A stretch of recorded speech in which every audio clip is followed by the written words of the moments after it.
This is the Bugatti Devo, and if I seem a little bit twitchy today, it's because it is literally the only one in existence, and it costs 5 million euros.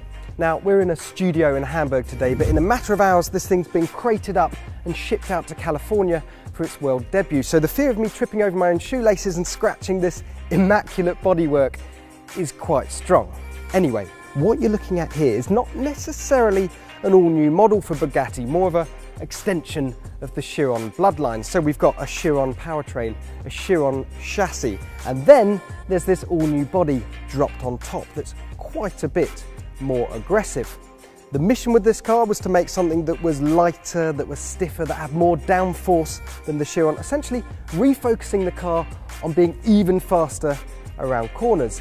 And it appears to have worked, because around the 6.2 kilometre loop, the handling track at Nardo, where they've been testing this thing, it's a full 8 seconds a lap quicker than a Chiron. And before you ask, nope, there is no immediate plans to make an assault on the Nürburgring lap record. As always with Bugatti, the brand's heritage has played a big part here, and the tradition of naming their cars after racing drivers continues. Albert Devo was a French driver who won the Targa Florio twice for Bugatti in the late 1920s. It also continues a tradition of in-house coach building that was strong in Bugatti's early years, especially the 1930s, where they would drop unique bodies onto an existing chassis. But enough about the past, what about the present? Well, as I mentioned earlier, you get the same engine as you get in the Chiron, so an 8-litre quad-turbo W16 producing 1,479 horsepower. It'll do 0 to 60 in 2.4 seconds. You get 4-wheel drive, you get a 7-speed twin-clutch gearbox, and top speed is where it starts to get interesting, because the Chiron is limited to 261 miles an hour. A Devo is limited to 237, and the reason for that is tyres. Because it produces an extra 90 kilograms of downforce at top speed, and the wheels have been given a degree of negative camber, well, it just adds more pressure to the tyres, so that lower limit is simply a precaution from Bugatti. What else is new? Well, there's a sharper steering ratio, there's stiffer springs and dampers, and the Chiron's weight has been slashed by 35 kilograms. How do they do that? Well, with the carbon fibre windscreen wipers from the Chiron Sport, slightly thinner glass for the rear windscreen, and special grooves that have been cut into the spokes of the alloys. That saves a total of 6 kilograms. Oh, and carbon. Lots and lots of carbon. And what about this exterior design? The idea was it had to be immediately recognisable as a Bugatti, so the horseshoe grille, the Bugatti line in the side profile, and the strong central fin all remain. But the design team also created 2 distinct halves, a more elegant shape at the top, and then more aggressive and aero-focused design lower down. My favourite angle has to be the front end. It's where the most is going on, and it's where it looks the most different to the Chiron, not least these new headlights. On the Chiron, they're horizontal. Here, much longer, C-shaped, pushed right to the edges of the car, so really emphasising the car's width. You've got the classic horseshoe, of course, but you've got bigger air intakes down here. You've got a much larger front splitter. This intake here, well, that's an S-duct, so that feeds even more air down to cool the carbon ceramic brakes. A pressure vent on top of the arch like the Porsche GT3 RS.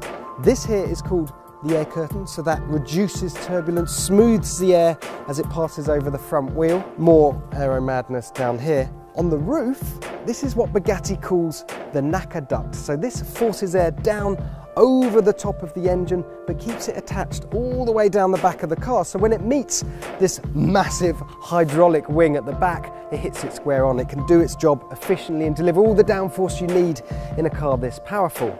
Around the back, what can I say about these taillights? It's pure concept car made real. And then you've got this new finisher on the quad exhaust down there, an even bigger split diffuser.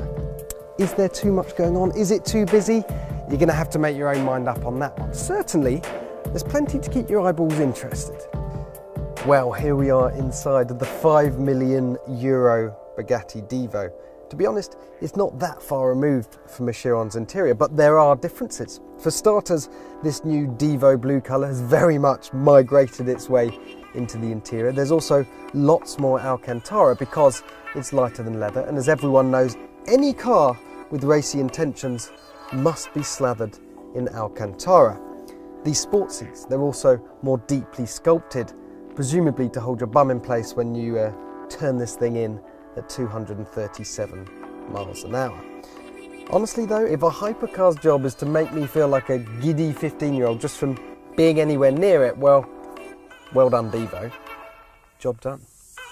Time for some bad news now. Bugatti is only producing 40 of these cars, although that is in addition to the Chiron's 500 car production run. And they're all sold out. But before you get too upset, you never really stood a chance. In order to be eligible to buy one of these cars, well, you had to already own a Chiron in the first place. So that's a cool 7.5 million for the pair.